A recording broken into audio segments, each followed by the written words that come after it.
Imagine a time when the American West was a vast, untamed wilderness, a land of soaring mountains, endless prairies and rivers that seemed to run forever. To cross that land from the Missouri River to the Pacific Ocean took months of grueling travel. Wagon trains crept across the plains, vulnerable to weather, disease, and the constant threat of attack. The journey was so dangerous that many who set out never reached their destination. But in the middle of the 19th century, a new idea began to take shape. An idea that would shrink that immense distance, bind a fractured nation together, and quite literally make the West possible.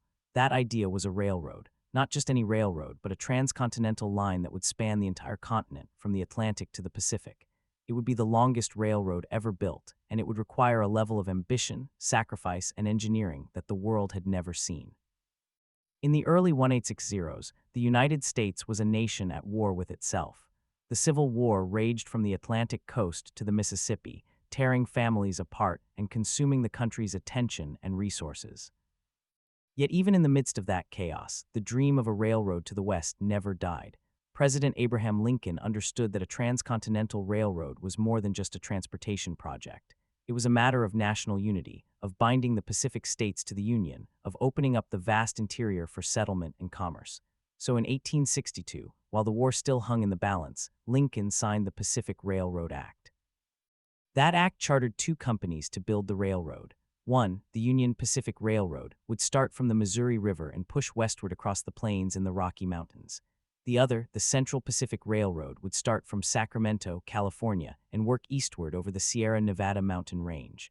The two lines would meet somewhere in the middle, and when they did, the continent would finally be linked by iron rails.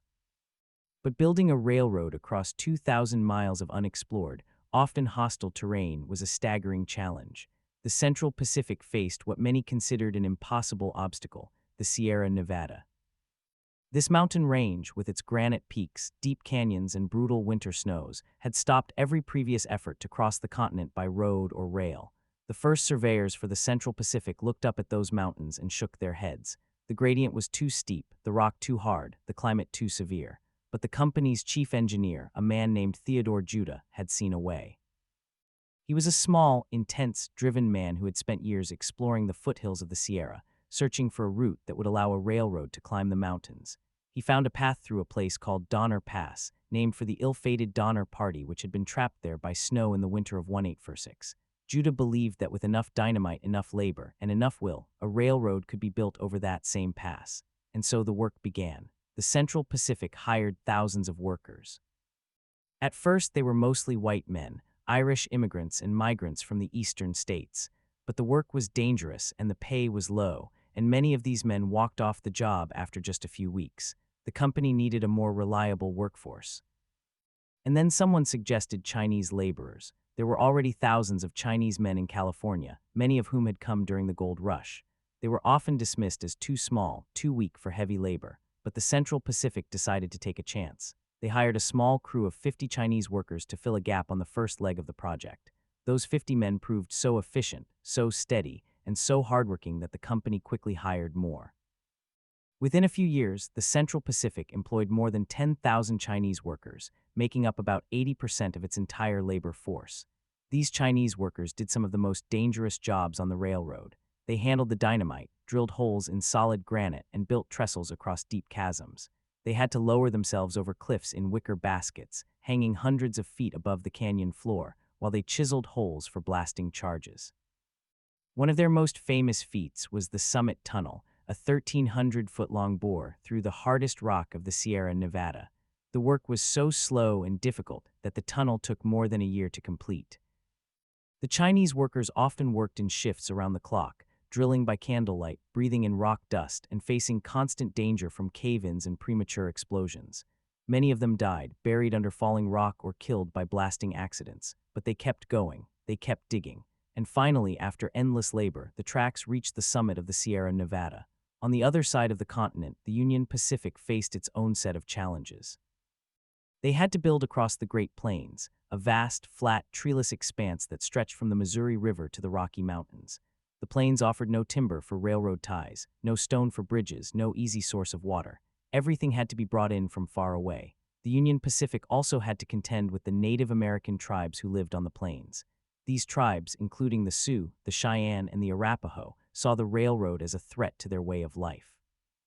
The railroad would bring settlers, hunters, and soldiers who would destroy the buffalo herds and take their land. So the tribes fought back. They attacked surveying parties, raided construction camps, and tore up sections of track. The Union Pacific had to hire armed guards and bring in the U.S. Army to protect its workers. The conflict was brutal and bloody, and it continued for the entire duration of the railroad's construction. The man in charge of the Union Pacific's construction was a former general named Grenville Dodge. He was a shrewd, determined engineer who had served under General Ulysses S. Grant during the Civil War. Dodge knew the West well, having surveyed routes across the plains and mountains before the war. He also knew how to handle men and materials on a massive scale. Under his direction, the Union Pacific built a system of supply depots, hauled in thousands of tons of rail and ties by wagon and steamboat, and drove its workforce relentlessly. The workers were mostly Irish immigrants, many of them veterans of the Civil War. They were tough, often rowdy men who worked hard and played even harder. They could lay down a mile of track in a single day when conditions were right, a feat that amazed the nation. The two railroad companies were in a race. The government had given them land grants and loans for every mile of track they laid, so the faster they built, the more money they made. But there was also a fierce rivalry between the Central Pacific and the Union Pacific. The Central Pacific, led by the so-called Big Four, and the Union Pacific, backed by a group of investors, were both determined to be the ones to lay the most track and claim the glory.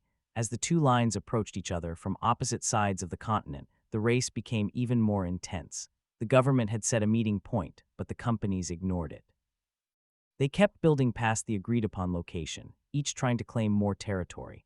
The Union Pacific, working across the relatively flat plains, could lay track faster than the Central Pacific, which was still struggling through the mountains. But the Central Pacific had finally made it over the Sierra and was now racing across the desert of Nevada and Utah. By early 1869, the two lines were only a few miles apart, and the point of junction was still uncertain. The final meeting place was decided by the federal government, which ordered the two companies to meet at Promontory Summit, a low ridge in northern Utah, just north of the Great Salt Lake. On the morning of May 10, 1869, a crowd of workers, officials, and reporters gathered at that remote spot. The weather was cold and rainy, but the mood was electric. Two locomotives faced each other, one from the east and one from the west. A special telegraph line had been set up so that the entire nation could follow the proceedings in real time. The final spike was to be made of gold, polished and engraved with the names of the railroad officials.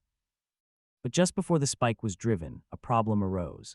The telegraph wire that was supposed to send the signal to the rest of the country had to be connected to the sledgehammer that would strike the spike. The telegraph operator, a man named W.N. Schilling, figured out a solution. He attached the wire to the hammer and to the spike itself, so that when the hammer hit, the circuit would be completed, sending a single click over the wires from coast to coast. At exactly 12:47 in the afternoon Central Pacific Time, the golden spike was lifted into place. The crowd fell silent. Leland Stanford, one of the Big Four and the governor of California, stepped forward with the hammer. He took a swing. He missed. The hammer hit the rail instead of the spike, but the telegraph operator reported a hit anyway. The signal clicked across the country, and bells rang in San Francisco and New York. Cannons fired. People cheered. The Transcontinental Railroad was complete. The West was now connected to the East by a continuous line of steel rails. The journey that had once taken months could now be made in about 7 days. But the story of the highway that made the West possible does not end with that golden spike. The railroad changed everything. It opened up the vast interior of the continent to settlement, to commerce, to industry. Whole towns sprang up along the line. Farmers in Iowa could send their grain to California. Ranchers in Texas could ship cattle to Chicago. Manufacturers in New York could sell their goods to customers in San Francisco. The railroad also brought immigrants, not just from China and Ireland, but from all over the world. People came to work on the railroad, to farm the land, to mine the mountains, to build new lives. The West was transformed from a wild frontier into a settled, productive part of the United States, and the railroad was the engine of that transformation. But the cost was enormous. Thousands of workers died during the construction of the railroad, many of them Chinese and Irish immigrants whose names were never recorded. The Native American tribes who had lived on the plains for centuries were displaced, their lands taken, their buffalo herds destroyed, their way of life shattered. The railroad brought progress, but it also brought destruction. and the West that emerged from that era was not the same West that had existed before. It was a land of steel and smoke, of towns and tracks, of opportunity and loss. The highway that made the West possible is still there today, though much of the original track has been upgraded and rerouted. You can still travel along parts of the old line, passing through tunnels carved by Chinese laborers and across trestles built by Irish workers. In the Sierra Nevada, you can see the remains of the Summit Tunnel, now a historical landmark. At Promontory Summit, there is a Golden Spike National Historical Park, where every year on May 10th, a reenactment of the driving of the Golden Spike takes place. The locomotives are replicas. The spike is not made of gold, but the spirit of the event lives on. In the coming episodes, we will explore more of this incredible story. We will meet the men and women who built the railroad, the engineers who planned the route, the investors who financed it, the workers who laid the rails, and the people who rode the trains. We will travel along the line from coast to coast, visiting the places where history was made. We will see how the railroad shaped the American West, for better and for worse. And we will understand why that line of iron, stretching across a continent, truly was the highway that made everything possible. For now, let us pause at Promontory Summit.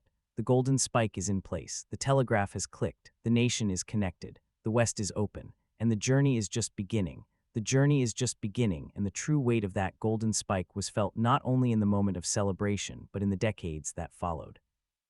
For the men who drove it, the politicians who posed for photographs, and the telegraph operators who sent the signal, the completion of the Transcontinental Railroad was a triumph of human will.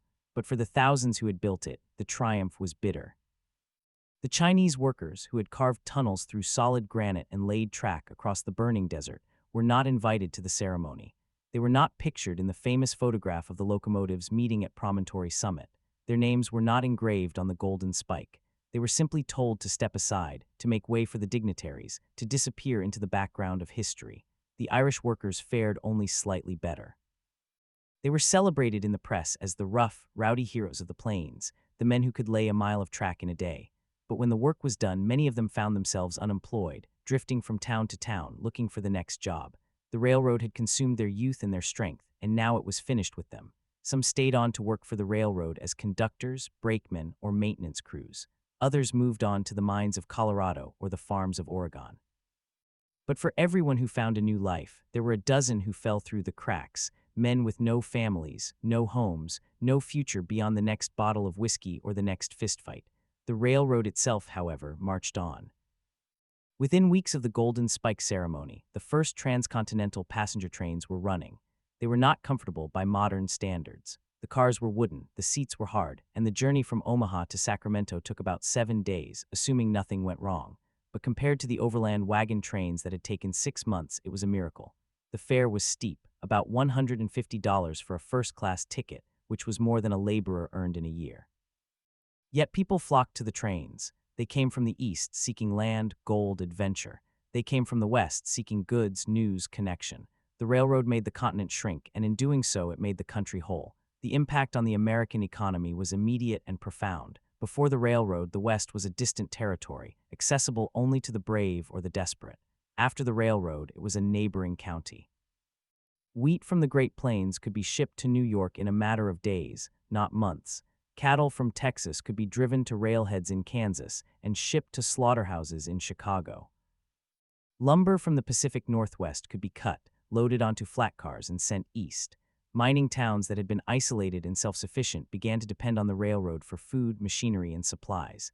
Silver from Nevada, gold from California, copper from Montana, all of it moved by rail. The railroad made the West rich, and in turn, it made the East richer still. But the railroad also created new kinds of poverty and exploitation.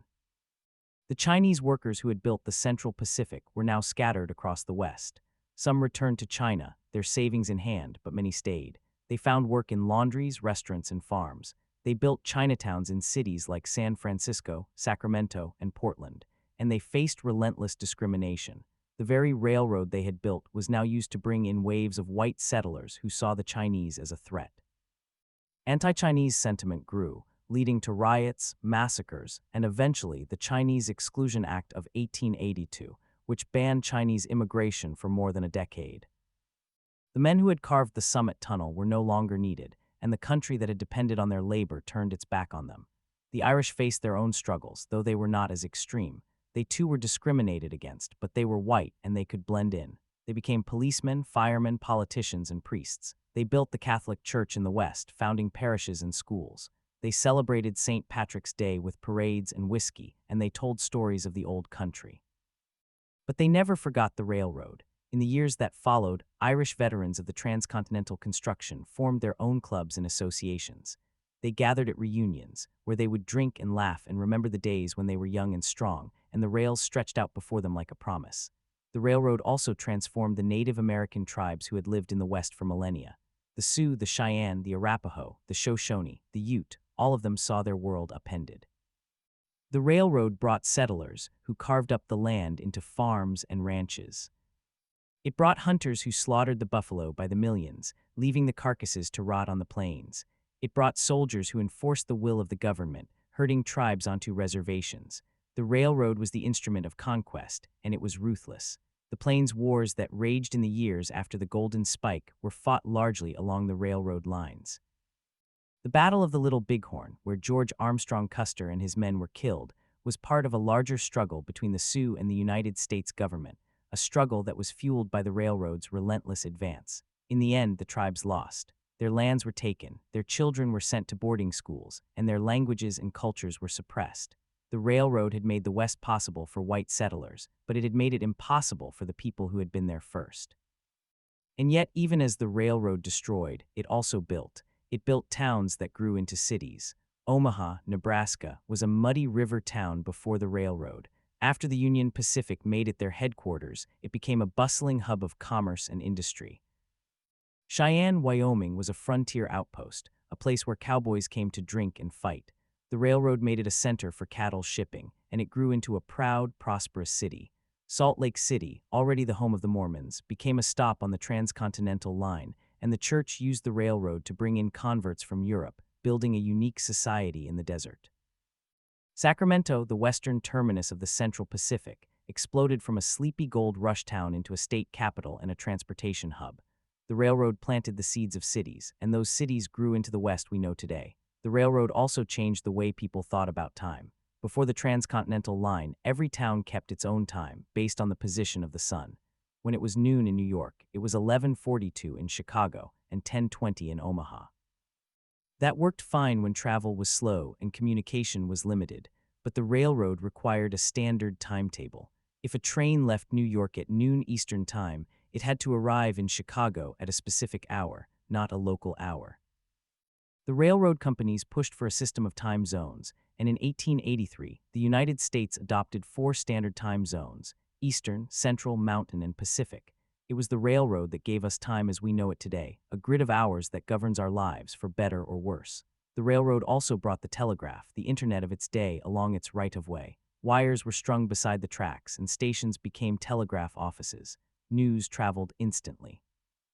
Stock prices, election results, and family messages could be sent from coast to coast in minutes. The railroad and the telegraph together created a communication network that knit the nation together. It was the first time in history that a country of this size could be governed, informed, and connected in real time. But the railroad was not just a machine. It was a symbol. It represented progress, power, and possibility. Entrepreneurs flocked to the West, hoping to ride the iron horse to fortune. Land speculators bought up parcels near the tracks, then sold them at a profit. Farmers took advantage of the Homestead Act and the railroad land grants, claiming acres and planting crops. Miners dug into the hills, looking for silver, gold, copper, and lead. The railroad made the West a place where a man could start over, where he could build a future from scratch. That myth of the West, the myth of the self-made man, was born on the rails. But the myth had a dark side. The railroad was owned by a handful of men who amassed enormous fortunes. The Big Four of the Central Pacific, Leland Stanford, Collies Huntington, Mark Hopkins, and Charles Crocker, became some of the richest men in America. They used their wealth to buy political influence, to control newspapers, and to crush competition. The Union Pacific was controlled by the so-called Credit-Mobilier scandal, where insiders funneled government money into their own pockets. Corruption was rampant. The railroad was built with public funds, but the profits went to the few. The workers who laid the rails, who risked their lives in tunnels and on trestles, who froze in the winter and baked in the summer, never shared in the wealth they created. The railroad was a machine of inequality, and it laid the foundation for the economic divides that still haunt the country. In the decades after 1869, the railroad expanded beyond the original transcontinental line. The Union Pacific built branch lines into Montana, Idaho, and Washington. The Central Pacific, now part of the Southern Pacific, pushed south into Arizona and New Mexico. Other companies like the Atchison, Topeka, and Santa Fe built their own transcontinental routes. The Northern Pacific linked Chicago to Portland. The Great Northern, built by James J. Hill without federal subsidies, connected the Midwest to the Pacific Northwest. The railroad network grew from 35,000 miles in 1865 to over 200,000 miles by 1900. The West was crisscrossed with steel. Every valley, every mountain pass, every river crossing became a point of access. The frontier, as the historian Frederick Jackson Turner would argue in 1893, had closed. The Wild West was tamed. But taming the West came at a price. The environment was scarred. The buffalo were nearly extinct. The forests were logged. The rivers were dammed. The soil was plowed and eroded. The railroad made it possible to exploit the natural resources of the West on an industrial scale, and that exploitation left deep wounds. The Dust Bowl of the 193s rose, the deforestation of the Pacific Northwest, the mining pollution that still poisons rivers and streams, all of that has roots in the railroad era. The highway that made the West possible also made it vulnerable. And yet, the railroad also created a sense of unity. It made the United States a single nation, not just a collection of states and territories. It allowed people to move, to travel, to see the vastness of their country. It brought immigrants from Europe to the plains, from China to the coast, from Mexico to the mines. It mixed cultures, languages, and traditions. The railroad was a crucible, and the West was the melting pot. Today, the Transcontinental Railroad is a memory. The tracks are still there, but they are used mostly for freight. Passenger trains are rare, slow, and expensive. The Golden Spike is in a museum. The Chinese workers are remembered in a few historical markers. The Irish workers have faded into the genealogy of millions of Americans. But the legacy of the railroad is everywhere. The cities, the farms, the time zones, the economic system, the very idea of the American West, all of it came from those steel rails. The highway that made the West possible did not end with the Golden Spike. It continues in the roads we drive, the wires that connect us, the food we eat, and the dreams we chase. The journey that began at Promontory Summit is still unfolding. Every train that rolls across the continent, every package that arrives by rail, every thought that travels along the wires that follow the old right-of-way is a continuation of that story. The West is not a place that was settled and finished. It is a process, a living thing, shaped by the rails that made it possible. And we are still riding that train, heading toward an unknown destination with the wind in our faces and the iron beneath our feet. But what kind of train are we riding, and who is driving it? The answer to that question takes us into the heart of the American story, a story of power, money, and the constant struggle between those who have and those who have not.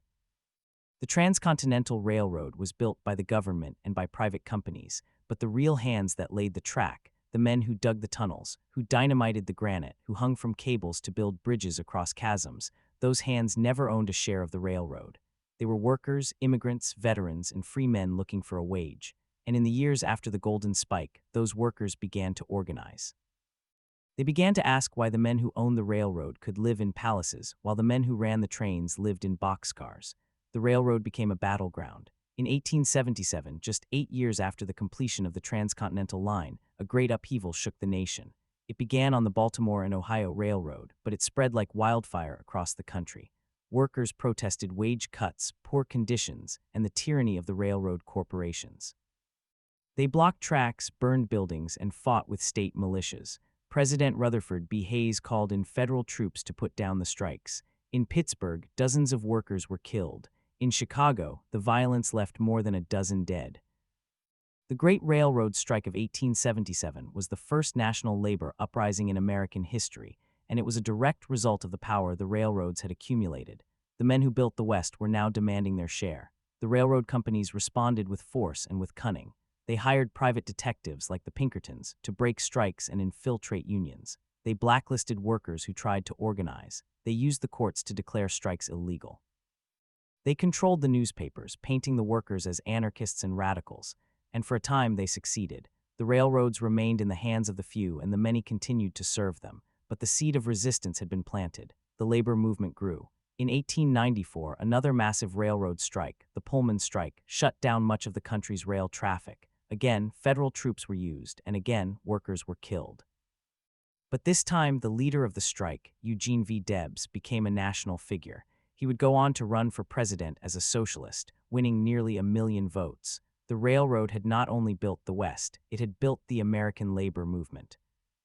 The railroad also built the American consumer economy. Before the transcontinental line, goods were local. A farmer in Iowa could only sell his wheat to the nearest mill. A rancher in Texas could only send his cattle to the nearest market. But with the railroad, everything changed. Wheat from Kansas could be shipped to New York, then to Europe. Cattle from Texas could be driven to railheads in Kansas, then loaded onto trains and sent to Chicago slaughterhouses, then to dinner tables across the country. The railroad created a national market. It made it possible for a family in Boston to eat beef from Kansas, wear boots made from Texas leather, and light their homes with oil from Pennsylvania. The railroad was the engine of a new kind of prosperity, a prosperity based on speed, volume, and distance. But that prosperity came with costs that were not always counted. The railroad companies controlled the rates. They charged more for short hauls than for long hauls because they had a monopoly on the local lines. Farmers had no choice but to pay whatever the railroad demanded. If the price of grain was low, the farmer still had to ship it, and the railroad took its cut. The farmer was at the mercy of the corporation. This led to a political movement known as populism. Farmers formed alliances, demanded government regulation of the railroads, and pushed for laws that would force the companies to charge fair rates. The Interstate Commerce Act of 1887 was a direct response to these demands. It created the Interstate Commerce Commission, the first federal regulatory agency. The railroad had made the West possible, but it also made government regulation necessary. The battle between business and government, between freedom and control, has been a central theme of American history ever since. And the railroad shaped the American landscape in ways that are still visible from the air. The grid of the public land survey system, the townships and ranges that divide the West into neat squares, was made possible by the railroad. The government granted land to the railroad companies in alternating sections along the right-of-way. The railroad then sold that land to settlers, creating a patchwork of farms and ranches that stretched for miles. The towns grew up at regular intervals, every 10 or 15 miles, where the railroad needed a station. These towns were laid out with the same pattern: a main street parallel to the tracks, a depot, a grain elevator, a saloon, a church.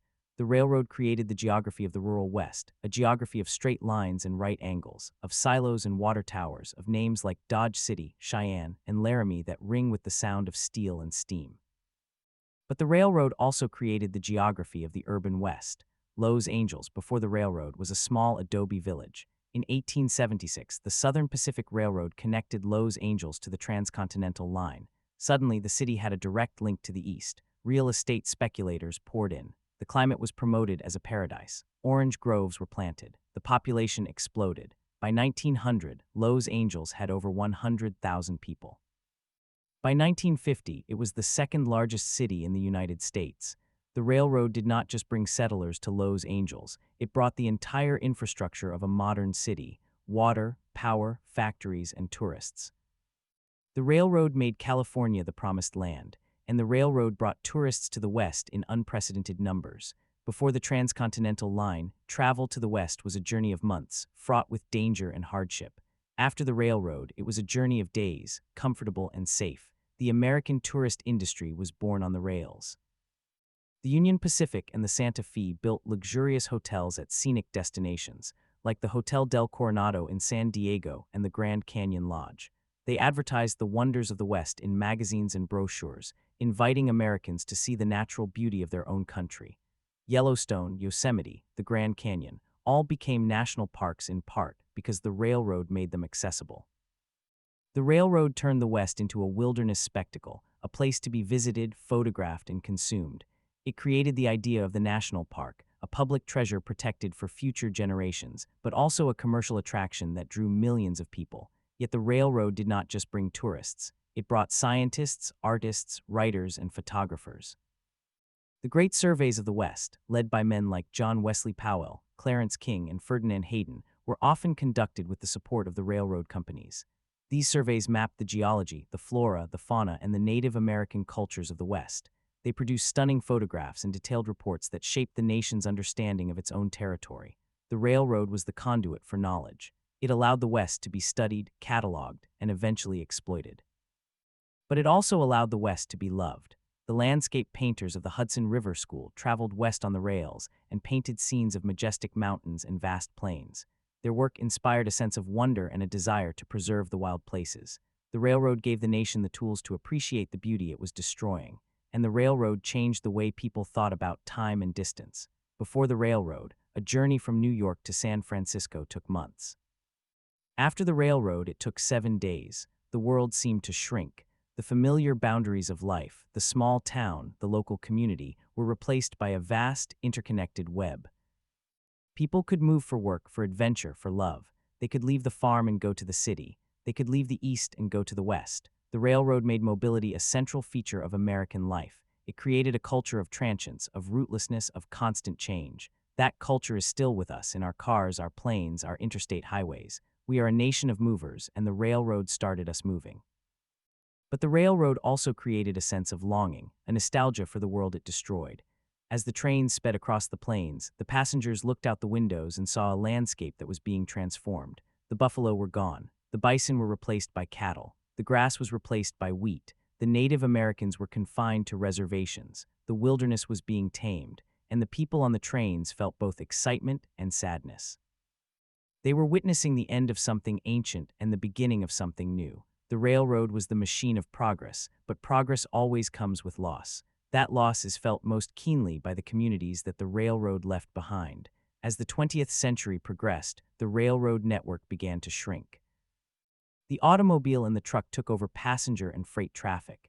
The interstate highway system, built in the 1950s and 1960s, followed many of the same routes as the old transcontinental line, but it was faster and more flexible. The trains stopped running on many branch lines. The stations closed. The depots became museums, restaurants, or derelict shells. The towns that had been built around the railroad, that had counted on the train for their survival, withered. The grain elevators stood empty. The main streets were quiet. The West that the railroad had made possible was now being unmade by the road, but not entirely. The railroad still carries freight, and it carries it more efficiently than trucks. A single train can replace hundreds of trucks, saving fuel, reducing pollution, and easing congestion. The railroad is making a comeback in a quiet, industrial way. And there is talk of high-speed rail, of trains that can travel at 200 miles per hour, linking cities across the West. Could the future of the West be, once again, on the rails? It is possible. The highway that made the West possible may be replaced by a new kind of rail, faster, cleaner, and more sustainable. The story is not over, and the railroad lives on in the imagination. It is the setting for countless novels, movies, and songs. The train is a symbol of escape, of adventure, of possibility. It is also a symbol of inevitability, of the forces of history that carry us forward whether we want to go or not. The train is a machine, but it is also a metaphor. It represents the momentum of progress, the weight of the past, the speed of the present. When we ride a train, we are connected to everyone who has ridden before us, to the immigrants, the cowboys, the miners, the tourists, the soldiers. We are part of a long line of travelers, heading west, heading east, heading home. The Transcontinental Railroad was not just a feat of engineering. It was a story of human ambition, human cruelty, human courage. It was built by Irishmen and Chinese, by veterans and ex-slaves, by dreamers and desperados. It was paid for with public money and private greed. It transformed a continent and destroyed a way of life. It connected a nation and divided its people. It was the highway that made the West possible, and it remains the highway that carries our hopes and our regrets. So the train rolls on. The tracks are still there, rusting in places, gleaming in others. The trains still run, loaded with coal, grain, containers, and cars. They pass through towns that were born on the rails, towns that are now faded, towns that are thriving. They cross rivers that were bridged with sweat and blood. They climb passes that were carved with dynamite and pickaxes. They follow the path that was laid down by men who never lived to see the West they created. And we are still on that train. We are still traveling, still searching, still dreaming. The West is not a fixed place. It is a journey. And the railroad is the road we travel, the iron road, the road that goes on forever. And the train does go on forever, though its shape and purpose have changed over the decades. The iron road that once carried the hopes of a nation now carries the weight of history and the promise of the future. Consider the modern freight train, a mile long, sometimes 2 miles long, snaking through the desert, over the mountains, across the plains. It is a beast of muscle and metal, hauling coal from Wyoming, grain from Kansas, consumer goods from the ports of Los Angeles and Seattle. The railroad is the unsung hero of the American economy. Without it, the stores would be empty, the factories would be silent, the power plants would be dark. Every item we buy, every piece of food we eat, every gallon of gasoline we pump has likely traveled on a train at some point. The railroad is the hidden circulatory system of the nation, pumping the lifeblood of commerce through arteries of steel. Yet the passenger train, the romantic train, the train of story and song, has never fully recovered from the rise of the automobile and the airplane. In 1971, when Amtrak was created, it was a last desperate attempt to save what remained of intercity passenger rail. The private railroads had been losing money on passengers for decades. They wanted out. The government stepped in, forming a national corporation to operate a skeletal network of routes. The result was a shadow of the once great system. The trains were slow, the equipment was old, the stations were neglected, but somehow Amtrak survived. It survived because there were still people who loved the train. There were still people who wanted to watch the country roll by from a window, who wanted to walk to the dining car for a meal, who wanted to fall asleep to the rhythm of the rails. One of those routes is the California Zephyr, which runs from Chicago to Emeryville, across the heart of the West. It follows the old transcontinental route through Nebraska, across the Rockies, through the Utah desert, over the Sierra Nevada. The Zephyr is a time machine. It takes 2 days and 2 nights to cross the country, and in that time the passenger sees a version of America that has all but disappeared from the interstate highways. The train stops in small towns that the highway bypassed. It climbs over Donner Pass, where the ghosts of the Donner Party still whisper in the wind. It crosses the Great Plains, where the prairie stretches to the horizon, unbroken by billboards and fast food restaurants. It is a journey through history, a journey through the landscape that the railroad made. And the people who ride the Zephyr are a cross-section of America. There are retirees traveling to see their grandchildren. There are backpackers heading to the national parks. There are businessmen who prefer the quiet of the train to the chaos of airports. There are immigrants, students, artists, and dreamers. They all share a common desire to slow down, to see the country, to be part of something larger than themselves. The train is a community on wheels. In the observation car, strangers become friends. They share stories, they point out landmarks, they watch the sunset together. The train fosters a kind of intimacy that is rare in modern life. It is a reminder that we are all traveling together, all heading west or east, all searching for something. But the train is also a reminder of what we have lost. The towns that the Zephyr passes through are often faded versions of their former selves. The grain elevators are empty. The main streets are boarded up. The depot is a museum or a library, a relic of a time when the railroad was the center of the community. In Nebraska, the train rolls through towns like Ogallala and North Platte, towns that were once bustling cattle depots, where cowboys drove herds to the railheads. Today, the cattle are trucked to feedlots. The cowboys are gone. The only sound is the whistle of the train, a melancholy note that echoes through the empty streets. Yet not all railroad towns have died. Some have reinvented themselves. In Colorado, the town of Durango still runs a narrow-gauge steam train through the mountains, a tourist attraction that draws visitors from around the world. In Nevada, the Virginia and Truckee Railroad has been restored, carrying passengers on a scenic ride through the hills where silver was once mined. In California, the Napa Valley Wine Train offers a taste of luxury, with fine dining and rolling vineyards. These are not the railroads of commerce, they are the railroads of nostalgia. They preserve the memory of the steam era, the romance of the rails. They remind us that the railroad was not just a machine, but a way of life. And the railroad has also found new life in the form of light rail and commuter trains. In the cities of the West, from Denver to Portland to Salt Lake City, new rail systems have been built to ease traffic and reduce pollution. These are not the grand transcontinental lines of the 19th century, but they are part of the same tradition, the idea that trains can move people efficiently and sustainably. The streetcars of the early 20th century were replaced by buses and cars, but now they are making a comeback. The cycle of transportation history is turning. The highway that made the West possible is now clogged with traffic. The train, once dismissed as obsolete, is being rediscovered. Consider the case of Los Angeles. For decades, Los Angeles was the poster child for car culture. The freeways were congested, the smog was thick, the public transit was minimal.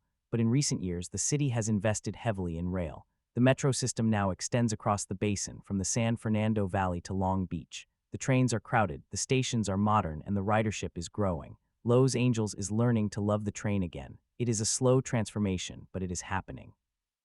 The city that was built by the highway is starting to embrace the rail. And then there is California's high-speed rail project, a dream that has been decades in the making. The plan is to build a bullet train that will connect Los Angeles to San Francisco in under 3 hours.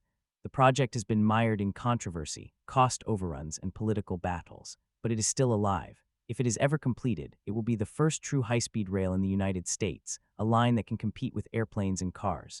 It will follow the same San Joaquin Valley that the Transcontinental Railroad once traversed. It will pass through towns that were born on the rails.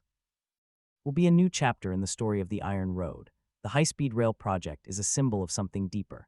It represents a shift in values, a recognition that the highway system, for all its benefits, has come at a great cost. The highways have fragmented communities, consumed vast amounts of land, and contributed to climate change. The train offers an alternative. It is more energy efficient than cars or planes. It can run on electricity, which can be generated from renewable sources. It can reduce congestion and improve air quality. The train is not just a transportation mode. It is a statement about the kind of world we want to live in. But the future of rail in the West is not guaranteed. The forces that built the interstate highway system are still powerful. The oil industry, the automobile industry, the trucking industry all have a vested interest in maintaining the status quo. The federal government spends far more on highways than on rail. The political will to invest in trains is often lacking. And then there is the simple fact that Americans love their cars. The car is a symbol of freedom, of independence, of the open road. The train, by contrast, means following a schedule, sharing space with strangers, and being confined to a fixed route. For many Americans, that is not freedom, it is constraint. And yet, the train has always been more than just a machine. It is a symbol of progress, but it is also a symbol of connection. The Transcontinental Railroad connected the East to the West. It connected people to places, and it connected the past to the future. The same is true today. When you ride the train, you are part of a long line of travelers who have gone before you. You are connected to the Chinese laborers who laid the tracks, the Irish immigrants who drove the spikes, the surveyors who mapped the route, the engineers who designed the bridges. You are connected to the cowboys, the miners, the settlers, the tourists. You are connected to the land itself, and the land is still there. The mountains are still there, the deserts are still there, the plains are still there, the tracks are still there, the train still runs.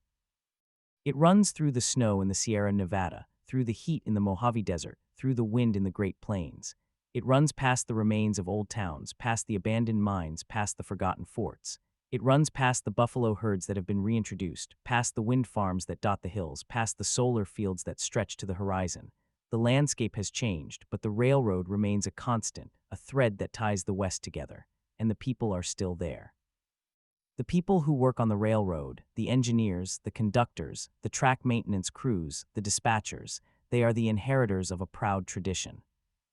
They are the ones who keep the trains running, day and night, in rain and snow, in heat and cold. They are the ones who make sure that the freight gets through, that the passengers arrive safely. They are the ones who hear the whistle blow in the middle of the night and know that the train is on time. They are the ones who carry the story forward, so the train rolls on. It rolls through the cities and the countryside, through the past and the future. It rolls past the places where the highway has taken over, past the interchanges and the strip malls and the parking lots. It rolls past the places where the highway has failed, the empty storefronts and the ghost towns. It rolls past the places where the highway is still being built, the new subdivisions and the sprawling suburbs. And it rolls past the places that have resisted the highway, the national parks and the wilderness areas, the mountains and the rivers. The West that the railroad made is still with us. It is a West of movement and change, of ambition and regret, of beauty and destruction. It is a West that is always in transition, always being rebuilt, always being reimagined. The railroad was the highway that made that West possible, and it remains the iron road that carries us forward. And so we come to the end of this story, but not the end of the journey. The journey continues on the trains that are still running, on the tracks that are still being laid, in the memories of those who remember the golden age of rail, and in the dreams of those who imagine a future where the train returns to its rightful place. The Transcontinental Railroad was a miracle of its time, a feat of engineering and human will that changed the course of a nation. But it was also a tragedy, a story of exploitation and loss, and it was a story of hope, a story of people who believed that they could build something new. We are still building. We are still traveling. We are still searching for the West that we carry in our hearts. And the railroad, the iron road, the highway that made the West possible, will always be a part of that search. It is the road that goes on forever, and we are still on it. And that road, that iron road, has never stopped teaching us. Each generation must learn its lessons anew. The railroad teaches patience. The tracks are laid one at a time, mile after mile, through rock and river and desert. It teaches endurance. The trains run in blizzards and heat waves, through floods and droughts, year after year, decade after decade. It teaches connection. A single train can carry grain from Kansas to a port in California, where it is loaded onto a ship bound for Japan.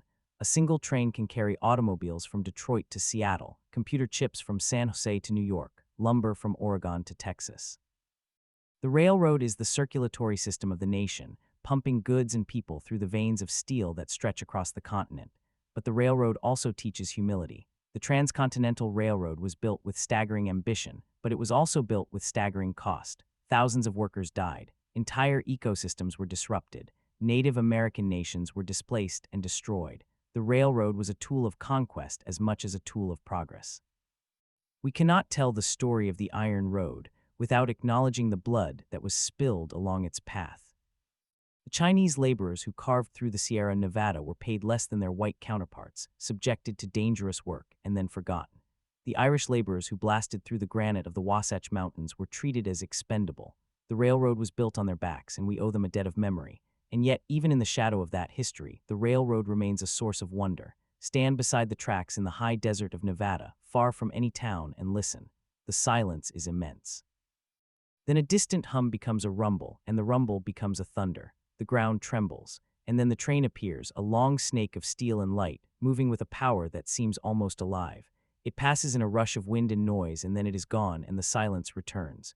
That moment, that collision of human invention and natural vastness, is the essence of the West. The highway system tried to replicate that experience, but it could not. A car on a highway is isolated, sealed off from the landscape behind glass and metal. A train, for all its speed, is open. You can see the land stretch away on both sides. You can feel the rhythm of the wheels on the rails. You can watch the sun rise over the plains and set behind the mountains. The train does not insulate you from the journey, it immerses you in it. That is why people still ride the train, even when it is slower than flying, even when it is less convenient than driving. They ride for the experience, for the chance to see the country the way it was meant to be seen. And the country is still worth seeing. The West is not a museum. It is a living landscape, changing every day. The forests are burning, the rivers are running dry, the cities are sprawling, the farms are consolidating. The railroad is a witness to all of it. A train ride across the West today is a ride through a landscape in flux. You pass by solar farms gleaming in the desert, where once there were sagebrush and cattle. You pass by new suburbs carved out of farmland, where once there were wheat fields and orchards. You pass by abandoned mines and reclaimed wetlands, by ghost towns and boomtowns. The railroad tracks are a timeline of the American West, written in steel. There is a quiet movement underway to reclaim the railroad as a public good. It is not a grand political movement, but a grassroots one. Communities are restoring old depots. Museums are preserving historic locomotives. Enthusiasts are rebuilding forgotten branch lines as tourist railroads. In places like Durango, Colorado, and Skagway, Alaska, narrow-gauge steam trains still climb through the mountains, carrying passengers who want to experience the Old West. These are not just rides, they are pilgrimages, and there are the great transcontinental trains that still operate. Amtrak's California Zephyr, the Empire Builder, the Southwest Chief. They are not luxury trains like the Orient Express, but they are essential. They connect small towns that have no bus service, no airport, no way out except by road. For many people in rural America, the train is a lifeline. It is the only affordable way to travel long distances. It is the only way to visit family, to see a doctor, to find a job. The railroad is not just a relic, it is a necessity. The future of the railroad in the West will depend on the choices we make. Will we invest in high-speed rail, or will we let the tracks decay? Will we electrify the lines, or will we continue to burn diesel? Will we expand passenger service, or will we abandon it? These are not technical questions, they are moral questions. They are about what we value. Do we value speed over sustainability? Do we value convenience over community? Do we value the freedom of the individual driver or the collective efficiency of the train? The answer is not simple. The West was built on the ideal of individual freedom, the right to go where you want, when you want. The car embodies that ideal. Train, by its nature, requires compromise. You cannot decide to stop in the middle of the desert to take a photograph. You cannot decide to take a detour to see a national monument. You must follow the schedule. But that very constraint is also a liberation. When you ride the train, you are free from the burden of driving. You can read, sleep, talk, think. You can watch the world go by without having to steer. You become a passenger, not a pilot. And in that role, you are free in a different way. Perhaps that is the ultimate legacy of the Transcontinental Railroad. It taught us that freedom and connection are not opposites. The railroad connected the continent, and in doing so, it expanded the possibilities of freedom. It allowed people to move, to trade, to communicate, to dream. It made the West possible, not just as a place, but as an idea. The idea that a vast and rugged land could be tamed by human ingenuity. The idea that people from different cultures and backgrounds could work together to build something greater than themselves. The idea that the future is something we can create if we have the courage to lay the tracks. And so the train rolls on, as it has for more than 150 years. It rolls through the dark of night and the light of day. It rolls through the seasons, through the decades, through the centuries. It rolls past the graves of those who built it, past the towns that grew up around it, past the highways that tried to replace it. It rolls with a sound that is older than the West itself, the sound of iron on iron, the heartbeat of a nation. The whistle blows, the wheels turn, the journey continues, and we are still on it, all of us, passengers on the iron road that made the West possible. The road goes on forever, and so do we. But what does it mean for the road to go on? It means that the iron road is still being written, still being reimagined. The tracks are not static. They shift with the ground. They weather and weaken and are replaced. The trains themselves are constantly evolving. The steam locomotives are gone from the mainline. The diesels are being tested against electric and hydrogen prototypes. There is talk of maglev, of hyperloop, of futuristic corridors that would whisk passengers from Los Angeles to Las Vegas in under an hour. But beneath all this innovation, the fundamental truth remains the same. The road is a thread that ties us together. Consider the small towns of the West that were born at the crossing of a rail line. Many of them are dying. The youth have moved to the cities. The main streets are shuttered. The grain elevators are silent, but the train still passes through. It still stops sometimes at a depot that has been turned into a museum or a community center. The sound of the whistle is a reminder that this place was once connected to something larger, is still connected, if only by a ribbon of steel. The railroad does not abandon its towns. It is the towns that must decide whether to hold on. And then there are the great cities. Denver, Salt Lake City, Portland, Seattle. They grew because of the railroad. Their downtowns still bear the marks of the rail yards, the viaducts, the historic stations. In recent years, some of those stations have been reborn. Denver's Union Station, once a tired and underused building, is now a vibrant hub of restaurants, shops, and transit. Salt Lake City's Rio Grande Depot houses a museum. Portland's Union Station still welcomes Amtrak trains and local light rail. These stations are not just transportation nodes. They are gathering places. They are memory palaces. They remind us that the railroad was never just about getting from point A to point B. It was about the spaces in between, the places where people met and parted and dreamed.